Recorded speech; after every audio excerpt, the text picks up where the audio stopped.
Okay. So now what I want to do is I want to do some rigging. And the rigging stuff, I'm going to put in a skeleton in this character. And we'll see if I can do that one in under 10! Okay, so first thing I'm going to do is I'm going to go to the side view here, and I'm zipping over into the animation section. Under animation, I'm going to go to skeleton, and there's a thing here called the joint tool. Open up the options box. The other thing I don't like is I don't like these freaking bone radiuses, so I always put them all to 1. Okay, so usually if you reset the tool, they're at all these different numbers here, but if you just go in 1, tab 1, enter, that should be good. And I have a tendency to change the second axis world orientation to -Z.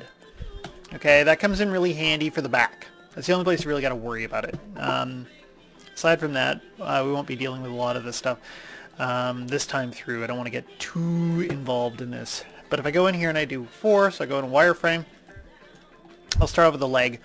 And when I'm putting in the leg here, I'm going to start off with 1 here for the, this is going to be my root joint right here. And I might notice that it's not very big, so I'm just going to go in here to display, animation, and joint size. And if I go in here and I increase my joint size a little bit, there we go.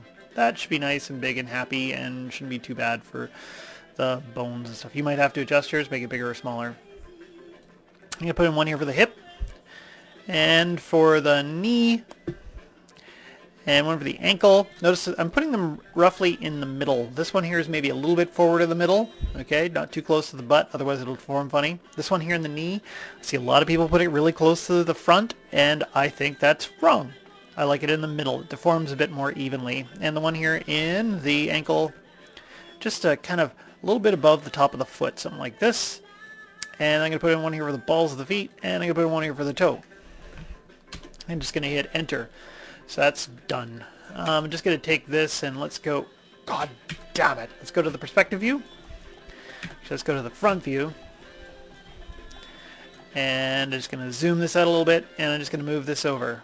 So I'm moving the hip joint over like this. And you see if I do something like this, and it's straight up and down, and I don't do this, you'll be happier. And are my caps locked or something? God damn it. Okay, there we go.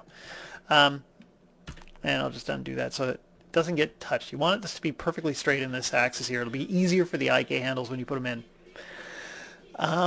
And let's just go and call this, let's give them names really quick. So I'm going to call this hip. Actually, let's just go over here and look at it like this. And so that's the hip. And there's the knee. And god damn it, there's the ankle. And the balls of the feet, so I'm just going to call that the ball. And then, by the way, I just used the arrow key and I hit the down arrow and it went down to the toe, so you can go, it just goes a little bit quicker sometimes. And there I go, I just named them all. Great. And if I want to now, if I take a look in the hypergraph, and well, it looks like I've got a bunch of crud in here. I'm going to have to fix that up before I bind. Anyway, I've got the hip, knee, ankle, all this stuff down here. I just want to go and make sure that this is all on the left side. So if I go in here and I go hit modify prefix hierarchy names, and I type in like L, it'll put in L hip, L knee, L ankle, L ball, L toe. Okay, great. And then I'm just going to want to flip it to the other side, so I'm going to go here to skeleton, and there's a mirror joint option. And if I look at it, here I'll just edit reset settings, so this is default what it says, mirror across X, Y, Y, Z, or you just got to remember it's the one that doesn't have the axis you want to flip across. So I want to flip across X, so it's this one here in the center. I don't know who set this up, it should just be X, Y, Z, but it's not. And so you got to remember it's this one right here. Search for L, and replace with capital R, and now when I hit mirror, boop, it pops it in, and it puts in our hip, our knee, our ankle, and all those other things right there. So now I've got it on the other side too. Okay, so let's put that down here. And so now I'm just going to zip over to the side view. And so this is going to be my hips right here. And I'm going to start putting in the back. So I'm just going to go grab my joint tool. And I'm going to go one from the midsection here, something like that. Actually, this one here, I'm going to place, there's one right there, like that. I'm just going to hit enter for a sec here. Okay, this is going to get kind of tricky, but this is without having to show you any kind of spline back rig or anything. If I just grab this and hold down shift to grab that, and I press P, now it'll be part of this. And so when I want to animate or rotate the hips, I can rotate this joint here later on. And let's just go back to the side view. So that's going to, this one here is essentially my midsection or COG joint or something like that, a root. And remember, I'm trying to keep this simple. There's other ways to do this. And this one here will be like my shoulder parent one, and this can use that for bending and stuff. And then I'm going to get up in here, and you can see the hands and stuff like that. It's hard to see, so I'm going to put one here for the base of the neck. Okay, and I like to put in one in the middle of the neck, and one here just below the ear. I find that deforms really nice for the neck, and I'm going to put one here for the tip of the head. Great. And I'm just going to make sure that these are parented to this. Boop. So I grab that, hold down shift, grab the root joint, and I press P. It's parented. Now I'm just going to go, the next one is kind of tricky to get in the arm. I'm just going to go in here and start the joints up. And I'll put one, say, here. I find that the clavicle is going to work a little bit better from that angle there, and I can go to the front. I'm just middle clicking, and you can move the joint around a little bit. And actually, I kind of like the clavicle to be a bit lower.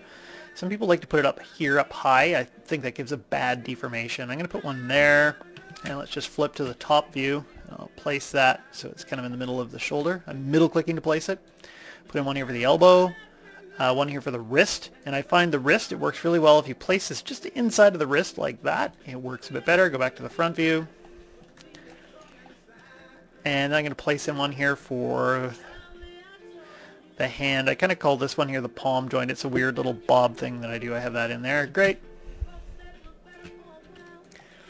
And you can move these things around if you want to. I just pressed enter. Oh, I didn't press enter. There I did. And what do we do here? We're at 7. So I'm just going to go to the front view. I'm going to put in some fingers.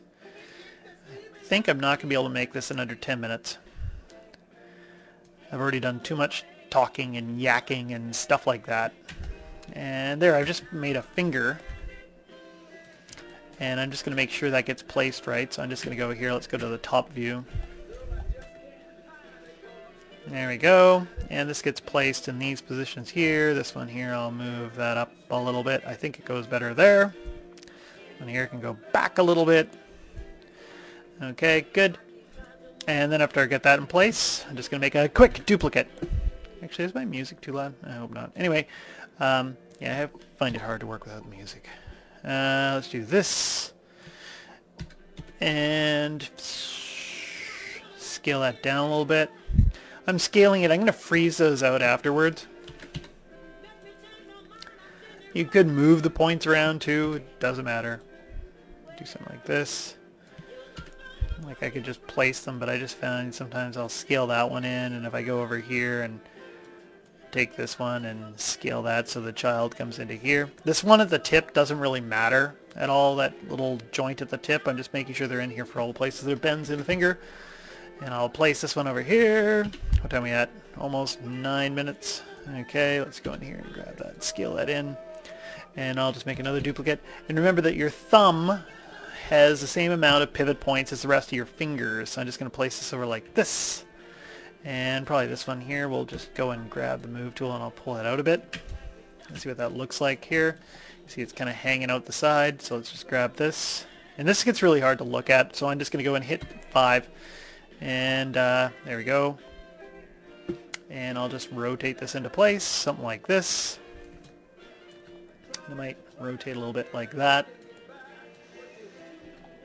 Okay, it's going to rotate along its Z here. Maybe I'll have it so it rotates along its Y like the other fingers.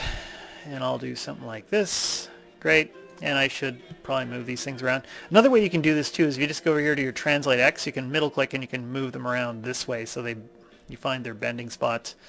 And that one's there, and then this one here.